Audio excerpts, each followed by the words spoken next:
أعوذ بالله من الشيطان الرجيم. بسم الله الرحمن الرحيم.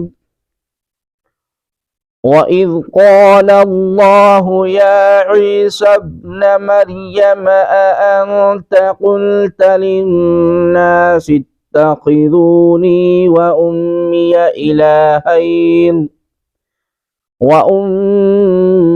إلهين من دون الله قال سبحانك ما يكون لي أن أقول ما ليس لي بحق إن كنت قلته فقد علمته تعلم ما في نفسي ولا أعلم ما في نفسك إنك أنت علام الغيوب۔ اور جب اللہ فرمائے گا اے مریم کے بیٹے عیسیٰ، کیا تم نے لوگوں سے کہا تھا کہ اللہ کے سوا مجھے اور میری ماں کو معبود بنا لو؟ تو وہ عرض کریں گے اے اللہ تو پاک ہے، میرے لیے ہرگز جائز نہیں کہ میں وہ بات کہوں جس کا مجھے کوئی حق نہیں۔ اگر میں نے ایسی بات کہی ہوتی تو تجھے ضرور معلوم ہوتی، تو جانتا ہے جو میرے دل میں ہے اور میں نہیں جانتا جو تیرے علم میں ہے، بے شک تو ہی سب غیبوں کا خوب جاننے والا ہے۔ وَإِذْ قَالَ اللَّهُ، اور جب اللہ فرمائے گا، یہ بھی قیامت کا واقعہ بیان ہے، یہ بھی قیامت کے واقعے کا بیان ہے کہ بروز قیامت عیسائیوں کی سرزنش کے لیے اللہ تبارک و تعالی حضرت عیسیٰ علیہ السلام سے فرمائے گا کہ اے مریم کے بیٹے عیسیٰ، کیا تم نے لوگوں سے کہا تھا کہ اللہ تبارک و تعالی کے سوا مجھے اور میری ماں کو معبود بنا لو؟ اس خطاب کو سن کر حضرت عیسیٰ علیہ السلام کانپ جائیں گے اور عرض کریں گے کہ اے اللہ تمام نقائص اور عیوب سے تو تمام نقائص اور عیوب سے پاک ہے،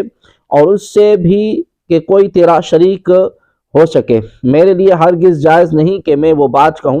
جس کا مجھے کوئی حق نہیں، یعنی جب کوئی تیرا شریک نہیں ہو سکتا تو یہ میں لوگوں سے کیسے کہہ سکتا تھا؟ اگر میں نے ایسی بات کہی ہوتی تو تجھے ضرور معلوم ہوتی، تو جانتا ہے جو میرے دل میں ہے اور میں نہیں جانتا جو تیرے علم میں ہے، بے شک تو ہی سب غیبوں کا خوب جاننے والا ہے۔ یہاں علم کو اللہ تبارک و تعالی کی طرف نسبت کرنا اور معاملہ اس کے سپرد کر دینا اور عظمت الہی کے سامنے اپنی عاجزی کا اظہار کرنا، یہ حضرت عیسیٰ علیہ السلام کی شان ادب ہے۔ ما قلت لهم إلا ما أمرتني به أن اعبدوا الله ربي وربكم وكنت عليكم شهيدا ما دمت فيهم فلما توفيتني كنت أنت الرقيب عليهم وأنت على كل شيء شهيد۔ میں نے تو ان سے وہی کہا تھا جس کا تو نے مجھے حکم دیا تھا کہ اللہ تبارک و تعالی کی عبادت کرو، اور جو عبادت کرو جو میرا بھی رب ہے اور تمہارا بھی رب ہے، اور میں ان پر مطالعہ رہا جب تک ان میں رہا، پھر جب تو نے مجھے اٹھا لیا تو تو ہی ان پر نگاہ رکھتا تھا اور تو ہر شے پر گواہ ہے۔ ما قلت لهم الا ما امرتنی به، میں نے تو ان سے وہی کہا تھا جس کا تو نے مجھے حکم دیا تھا۔ حضرت عیسیٰ علیہ السلام پہلے تو عرض کریں گے کہ یا اللہ تو سب جانتا ہے، پھر عرض کریں گے کہ میں نے تو ان سے وہی کہا تھا جس کا تو نے مجھے حکم دیا تھا۔ اللہ تبارک و تعالی کی عبادت کرو اور جو تمہارا رب ہے، اور میں ان پر مطالعہ رہا جب تک ان میں رہا، پھر جب تو نے مجھے اٹھا لیا تو ہی ان پر نگاہ رکھتا تھا اور تو ہر شے پر گواہ ہے۔ آیت مبارکہ میں توفیتنی کے لفظ سے قادیانی حضرت عیسیٰ علیہ السلام کی وفات پر استدلال کرتے ہیں، اور یہ استدلال بالکل غلط ہے، کیونکہ اول تو لفظ توفا موت کے لیے خاص نہیں بلکہ کسی شے کو پورے طور پر لینے کو کہتے ہیں، خواہ وہ بغیر موت کے ہو، جیسا کہ قرآن کریم میں ارشاد ہوا اللہ یتوفی الانفس حین موتها واللتی لم تمت فی منامها، اللہ جانوں کو وفات دیتا ہے ان کی موت کے وقت، اور جو نہ مرے انہیں ان کے سوتے ہیں۔ دوسرا یہ کہ جب یہ سوال وجوب روز قیامت کا ہے تو اگر لفظ توفا کے معنی میں بھی فرض کر لیا جائے، جب بھی حضرت عیسیٰ علیہ السلام کا آسمان سے زمین پر تشریف لانے سے پہلے وفات معنی اس سے ثابت نہ ہو سکے گا۔ اس مسئلے کے بارے میں مزید معلومات حاصل کرنے کے لیے فتاوی رضویہ کی جلد نمبر 15 میں موجود سیدی اعلیٰ حضرت عظیم البرکت مجدد الدین و ملت الشاہ سیدی امام احمد رضا خان فاضل بریلوی رحمۃ اللہ تعالی علیہ کی کتاب الجراز الدیانی علی المرتد القادیانی، یعنی مرتد قادیان کے رد پر رسالہ کا مطالعہ فرمائے۔ ان تعذبهم فإنهم عبادك وإن تغفر لهم فإنك أنت العزيز الحكيم،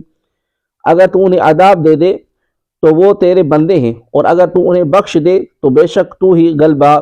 غلبے والا حکمت والا ہے۔ ان تعذبهم، اگر تو انہیں عذاب دے۔ حضرت سیدنا عیسیٰ علیہ السلام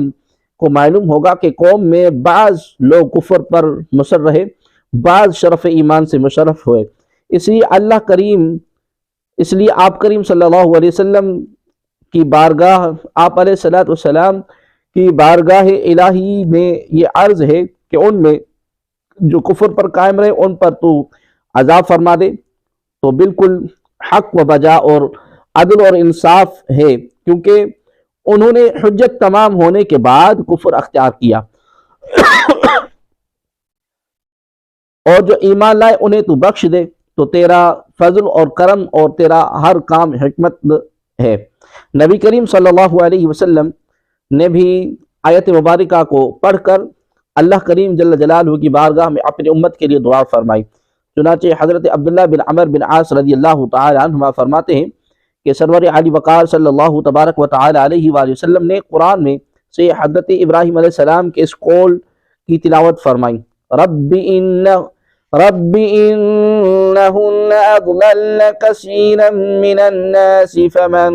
تبعنی فانہو منی،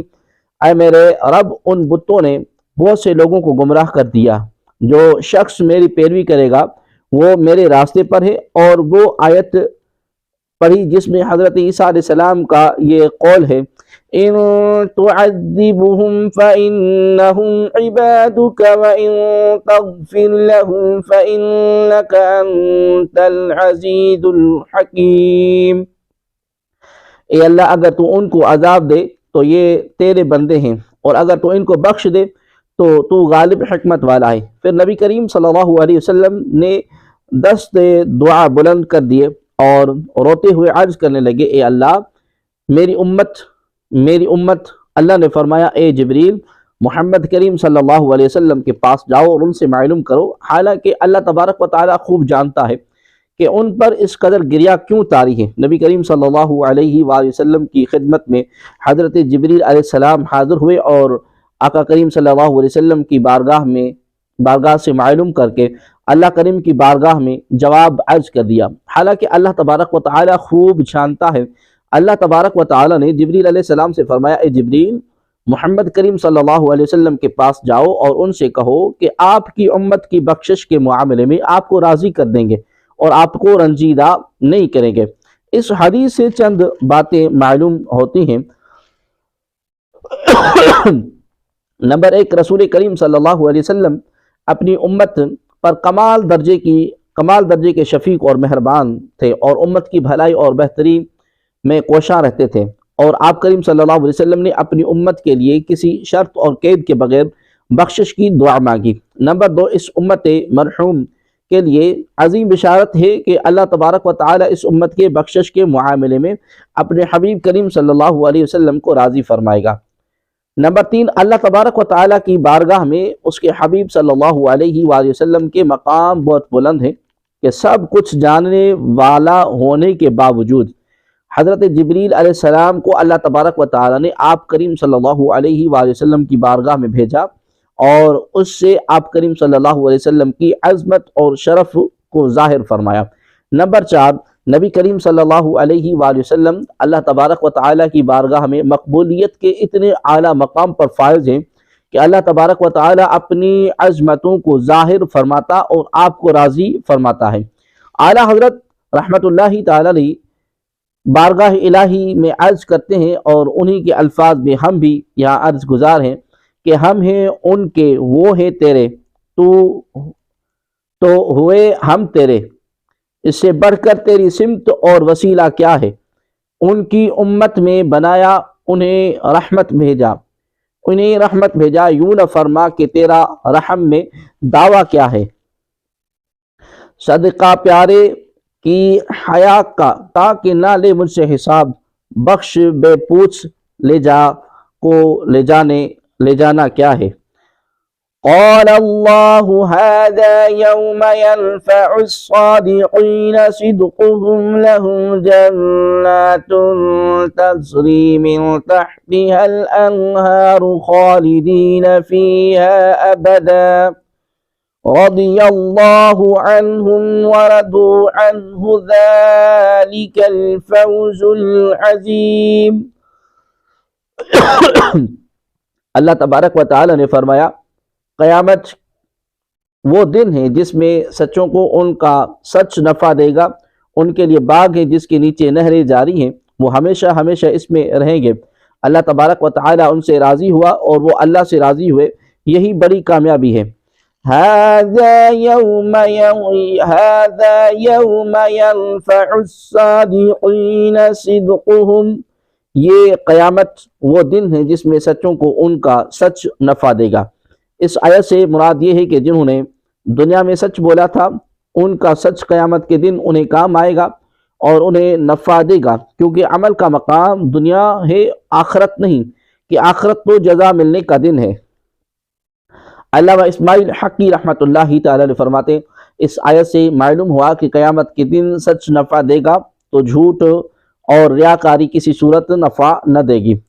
لہذا عقل مند انسان کو چاہیے کہ سچائی کے راستے پر چلنے کی خوب کوشش کرے، کیونکہ ایمان کے بعد سچائی کو اختیار کرنا بندے کو نیک اعمال کی طرف راغب کرتا ہے۔ حضرت عبداللہ بن مسعود رضی اللہ تعالی عنہ سے روایت ہے کہ رسول اللہ صلی اللہ علیہ وآلہ وسلم نے ارشاد فرمایا، سچائی کو لازم کر لو، کیونکہ سچائی نیکی کی طرف لے جاتی ہے اور نیکی جنت کا راستہ دکھاتی ہے۔ آدمی برابر سچ بولتا رہے اور سچ بولنے کی کوشش کرتا رہے، یہاں تک کہ وہ اللہ تبارک و تعالی کے نزدیک صدیق لکھ دیا جاتا ہے۔ اور جھوٹ سے بچو، کیونکہ جھوٹ فجور کی طرف لے جاتا ہے اور فجور جہنم کا راستہ دکھاتا ہے، اور آدمی برابر جھوٹ بولتا رہتا ہے اور جھوٹ بولنے کی کوشش کرتا ہے، یہاں تک کہ وہ اللہ تبارک و تعالی کے نزدیک کذاب لکھ دیا جاتا ہے۔ اللہ تبارک و تعالی ہمیں سچ بولنے، سمجھنے کے راستے کو اختیار کرنے اور جھوٹ بولنے سے بچتے رہنے کی توفیق عطا فرمائے، آمین۔ للہ ملک السماوات والارض وما فیہن وہو علی کل شیء قدیر، آسمانوں اور زمین اور جو کچھ ان میں ہے سب کی سلطنت اللہ ہی کے لیے ہے اور وہ ہر چیز پر قادر ہے۔ للہ، اللہ ہی کے لیے ہے۔ اس آیت میں حضرت عیسیٰ علیہ السلام اور حضرت مریم رضی اللہ تعالی عنہ کو خدا کہنے والے عیسائیوں کا رد بھی ہے کہ جب آسمانوں اور زمین اور جو کچھ ان میں ہے سب کا مالک اللہ تبارک و تعالی ہے، اور یہ دونوں حضرات بھی اللہ تبارک و تعالی کی ملک ہیں اور اس کے بندے ہیں، تو یہ خدا کیسے ہو سکتے ہیں؟ کیونکہ جو کسی کی ملک ہو اور عبد ہو وہ ہرگز خدا نہیں ہو سکتا۔